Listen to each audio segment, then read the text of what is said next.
Go.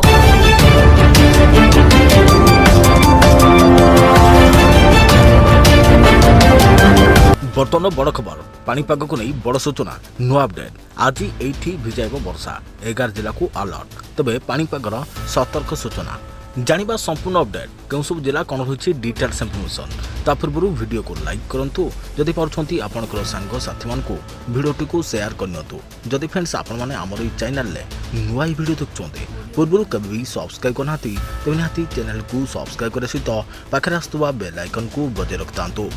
तेबे मौसुमी केरल छुई सारी बेले खूब शीघ्र ओडिशा रे यह पहुंचवा नहीं आशा बांधी बसचंती तेबे गत 2 दिन मध्य राज्यर केतक स्थान में कोहला पाग जो तापमात्रा परिवर्तन घटी यह सत्वे अधिकांश स्थान में गरम गुड़गुड़े संतुल होउछंती राज्यवासी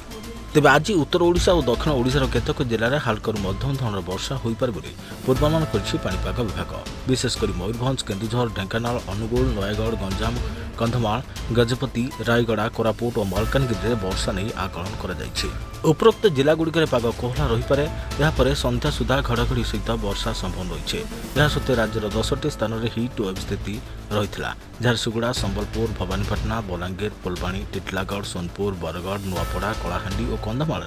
प्रबल ग्रीष्म प्रभाव जारी रही तेज गत 24 घंटा मध्य 5 ରୁ 6ଟି स्थान में हालकरू मध्यम धरणर वर्षा रेकर्ड कर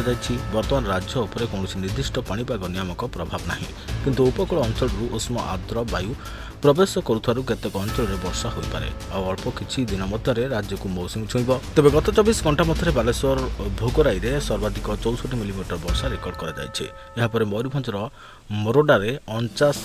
मिलीमीटर वर्षा रेकर्ड होछि गंजाम धराकोट में 37 मिलीमीटर वर्षा रेकर्ड होता बेले गोपालपुर में 32.4 मिलीमीटर वर्षा रेकर्ड कर वर्षा सहित 11 जिले में 48 घंटा पर वर्षा परिमाण कमिपे गाँ भा जगह वर्षा होगा नहीं पूर्वानुमान कर पाणीपाग विभाग तेज गत 2 दिन है ट्विन सिटी कटक और भुवनेश्वर सकाल पाग कोहला रही